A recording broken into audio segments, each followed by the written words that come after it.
Hi there guys, this is Adam again from PI Paintball, doing a little mask video for you here today. A lot of times I get people who don't really know what mask to buy. It's a pretty popular question, what mask, this is how I play, blah blah blah, but you don't get a lot of people to actually give you insight on what mask differences are and how they vary. So just a real quick video going over some of my masks. So the mask that I use now is this E-Flex. It's the combination of the JT Pro Flex, which is right here, with the Events. So it's got a quick change lens, great fitting mask, great breathability, but it's a little bit bigger than some people tend to like. It's a full face mask. Sometimes the strap is a little too long. I luckily have a large head, so it fits me no problem, but some people have issues with the length of the strap not fitting them, mask falling off while they're playing. So great mask, great breathability. The foam is excellent. They took the foam from the Pro Flex, which was one of the two main features, was the foam was so comfortable and these flexi bottoms, so it gives you a little bit more chance of a bounce. It's also much more breathable and easier to speak through. But the biggest thing is just how it fits your face. If you look, my full face is covered. When I talk, not a lot of exposure. So great mask, great protection all around. The earlier version of that is this Event. This is my mask for going on 2 years now. See, it's got the lid. The lid fits on the E-Flex as well, or the visor, sorry. They are quite a hot commodity. I don't think they come with the E-Flex, but it's the same lens system. So easy open ear, easy change lens, same strap style. The difference is that this is one piece of molded kind of rubbery plastic. The entire mask is one piece, whereas with the E-Flex, the parts are interchangeable. So it's pretty nice. But again, same thing. When you put it on, your face is covered. It's a very nice mask, but you'll notice the sound difference. I can already hear myself more in this mask. So there's not as many holes, not as much breathability. Still a nice mask, but it definitely has its strengths and weaknesses. So that is the Event. Great mask. I think these are still being sold, but they're still very good masks. If you don't feel like paying that extra $1 or $2, feel free to look for one of these. Like I said, they use the same lens as the high-end mask, but they're at a portion of the price. This is actually the oldest model Event that I have, and you can see the breathability is even less. It's once again the same lens system, same strapping, same ears, but the foam in this is gone. It's old, so it doesn't come like that, but less breathability. Same build, same style, just a little bit older. Again, you can hear my sound change even more. Not too much of a fan of these older ones. Some people love them because it gets really soft in the sides here, but not my personal preference.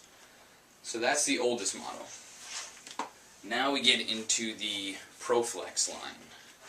So this is my Pro Flex reffing mask. I leave the bottoms folded up so I can yell at people who take their masks off much easier, be heard much more, and I'm less likely to be shot, so it's not as dangerous. A lot of kids now will flip these up, not really knowing why. They just do it because they think it looks cool, but it's actually not allowed in most tournaments. So a kid trying to walk out on the field on Sunday with his bottoms flipped up, and he was promptly told to put them down or get off the field. But great mask. The foam is amazing. The lenses are great, very easy to see through, great periphery vision. Slightly less than the E-Flex line, but all in all, hardly noticeable.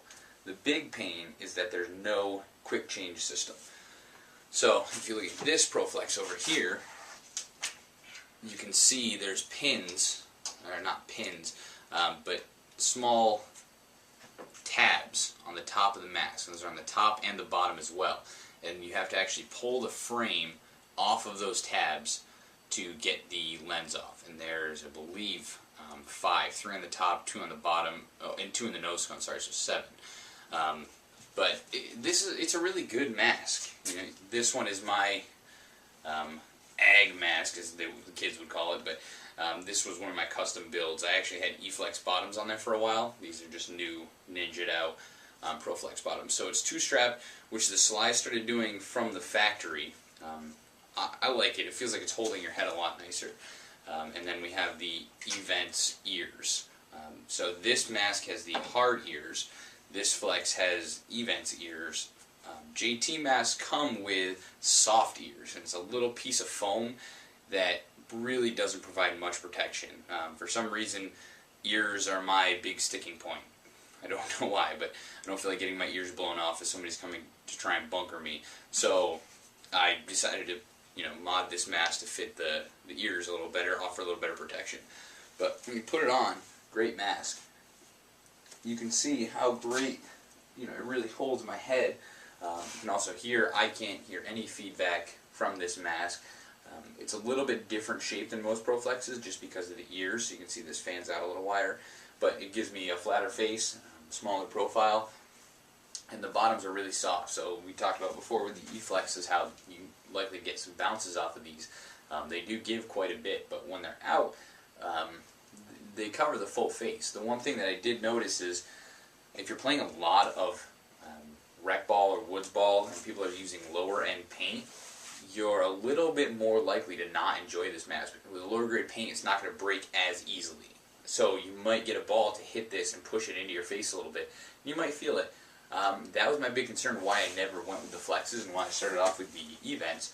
But once you get to the tournament level, the balls pretty much break all the time, even on this bendy little rubber. Some of the bottoms are a little firmer than others, so that's one thing to take into consideration. But it offers bounces to the tournament player, but it offers a little bit less protection to the average player. So if that's something that you're really concerned about, you might want to look for the E-Flex, has a harder bottom, or go with something like the Empire Vidar. The Empire Vidar, take this off, is the exact same lens system as the Flex, but it has the full mask is molded out of one piece. It's a really great mask. It's great profile. It offers great protection. It's solid plastic, so like I say, you don't have to worry about anything flexing into your face. But at the same time, you get the high-end lens. So just something to keep in consideration. So those are my two ProFlexes. Lastly, this is the last one in my collection, is this Proto Axis Pro. Very underrated little mask, I have to say. It does have a really small profile. Put it on, and it fits my head, makes me look like a dink. But it's got pretty good ear protection. It covers most of the face. It's pretty similar to an i4 profile. The i4 is a little bit more defined through the jawline, whereas this is a little more rounded.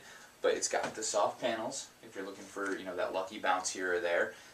And the lens change system on this is very nice. Basically all you do is loosen the strap up and just twist. Let's see if I can get it. And twist, and that's how you initiate. There's no tabs on the inside like there are on the Events or Flexes, so you don't have to worry about ever losing those tabs. But seriously underrated little mask. These things don't sell at all on the used market, but if you find one, they can be 30, 40 bucks. Great little mask. They come with a thermal lens. This one has a thermal lens in it as well. They also do come with a single lens, so just be aware, make sure you're getting a thermal lens. But great little mask. It's pretty similar to the i4s. If you like the i4s and like how they feel on your face, you're going to like the Proto Axis Pro more than likely. There are a lot of models of the Proto, though. Proto has the Switch EL. It goes on from there. There's a whole slew of Proto masks. They all operate off the same style of lens change systems, kind of similar to the i4s where it's a lock and push tab. This is just a lift and twist. But if you're going to go with a Proto, I recommend spending the extra few dollars and going with the high-end one. They're the cheaper mask compared to the i4s, much like the Proto guns. But if you like the profile, and a lot of people do, and a lot of people like the lens change system, I definitely recommend giving these a look. They got the soft ears, they got a nice strap, decent foam, it's good enough. The lens change system is very simple.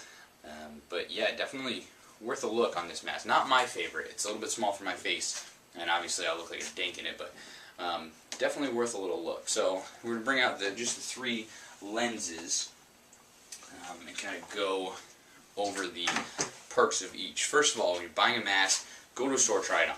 Nobody can really tell you how it's going to fit your face. That's one of the things I hear a lot of is, I have a big head, I have a small head, I have this or that.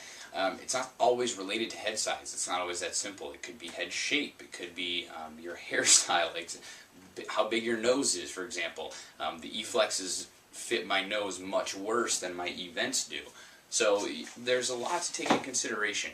A lot of perks, a lot of things, a lot of minute differences. So go to a store, definitely you're going to want to try them on. The other big thing to consider is how you hold your gun. If you have a really tight profile, you might want to look into a mask that has a really short face front.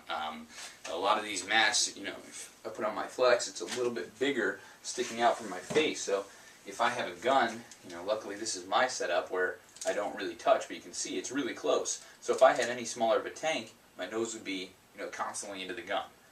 So just something to consider where your gun size can actually play into your mask selection. A lot of people overlook that completely. So really important. First piece of equipment you should buy is your mask. The next big thing, besides trying it on, is get a thermal lens. Don't save the $10, $20 to try and cheap out and get a single pane lens. It's just going to end up biting you in the ass. You're going to pay extra to get the thermal lens after maybe 1 or 2 outings anyways, so just pony up and get the thermal lens. It'll pay off big time. Always worth the thermal lens. Basically, a single pane lens is just a piece of plastic like this that sits in the mask. So if it's hot or humid or you breathe or it's cold even, you never know, the mask will fog. It's only a matter of time. If you get a thermal mask, it's 2 panes of plastic lined up like this with a thin black layer. You can actually see it on the E-vents. It's that black line running around the mask. That's the layering, the thermal panel. So invest. There's no such thing as a fog-free mask. I hear a lot of people asking, oh, is this one fog-proof or fog-free or never fog? Doesn't exist. Go play in 90-degree weather, diving in bunkers, getting shot at, and breathing. Everything is going to fog eventually. Okay, it's just a matter of how long it takes it and how big a beating they can take. So pony up for the thermal lens, go to a store, try a mask on, and the last thing, like I mentioned a few times before in here, is check the lens types. This ProFlex uses the same lens as the Empire Vidar, which is much cheaper. I think the Vidar is around $50. The ProFlexes can run, I think the new limited editions are around $80. Don't quote me on that. The E-Flex, same thing, has the exact same lens system as the E-Vents. A little bit different body, a few different perks here and there, but similar enough. The E-Vents used to be $110, I think, brand new until the E-Flex came. So exact same lens. With the Proto is actually the lower end of the i4 equivalent. They're not the same. They're not the same lenses. Do not buy an i4 lens for your Proto. It will not work. But it's a similar shape. It's a similar feel. It's a similar build. There's a lot of similarities between the two. So definitely get to a store, try a mask on, and see how you like it. My other big thing is if you can, buy new. Okay, not to say that every used mask is going to have a problem. However, if you buy a used mask, you don't know how often the guy's been shot in the face. He could have been bunkered weekly, directly in the face. You get a whole bunch of shots that close, you're going to want to change your lens out. So buy new if possible. If not, I recommend always getting a new lens as soon as you buy a used mask. I don't know which of these. I bought a couple of these used, some of them for reffing, so it's not as important to me to swap the lenses out. But if you're going to buy used, definitely look into buying a new lens right away. Overall recommendations, obviously I like the E-Flex. It is my current mask. My backup is not the ProFlex. My backup is the E-Vents. Even though it's that harder frame, it's just a little bit more comfortable to me. So I bring the E-Vents and the E-Flex to the field. If it starts to rain, throw the visor on, or just swap masks altogether. But personal preference. I know a ton of people who love the Flex. There are 1.5 million options for it. There are limited color frames, lenses, bottoms, straps, ears. Every part on this mask is customizable. With the E-Flex, every bottom from a ProFlex will fit on an E-Flex. So if you have a crazy color scheme, you can find one of those in the ProFlex bottom and it will attach. All you do is pull this off. There you go, on these little tabs. And you swap out the bottom. So there's a lot of options for these two masks. Definitely like them. If you want a little bit more customization, go with the ProFlex. As with the E-Flex, you can't really change the frames around besides what's out in production right now. The Protos, I think the only thing you can change is this color lens outlier and the lens itself. So not a whole lot of customization to be had with the Protos, but it's a low-cost mask and it does its job incredibly well. I think that's about it as far as masks that we've covered. Like I said, I don't have an i4 obviously. The i4s were a little narrow. I find I have a wide face, and the i4 felt like the lens was actually bending to fit my face, and wasn't a fan. However, oddly enough, everyone who saw me try it on said that it looked like it fit my face really well. So it's just to let you know that it's not always a simple fit. What looks right may not fit right. So definitely get to a store, try everything out, see how you like everything, and go from there. A lot of options out there, but make sure you're doing your homework. The mask isn't something that you want to cheap out on. So that's about it. Try to keep it shorter than my last video, but once again, this is Adam with PI Paintball. If you have any questions on any of these masks, feel free to comment below on our channel. Go give us a like on Facebook, PI Paintball, Facebook.com, I don't know. We'll put it in the bottom of the video here, but great little video here. We'll try and do another one, maybe get the RX disassembly video, show you how simple that gun is. Trying to look around, see what else I have. Other than that though, happy playing. Let us know what mask you have, what you like, what you don't like, and until next time, take care.